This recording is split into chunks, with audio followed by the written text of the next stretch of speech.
My name is Armin and I'm from the company Wingtra from Switzerland.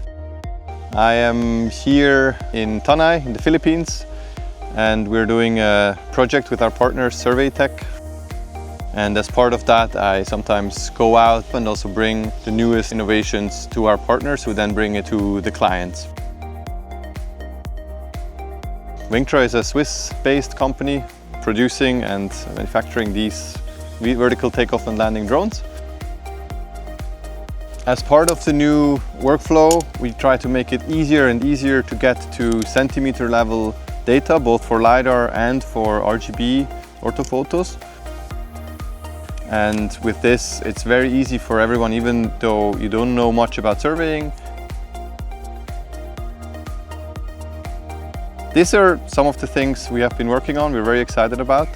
And today with Surveytech, we bring this also to the Philippines and look forward to what we can be doing in the future.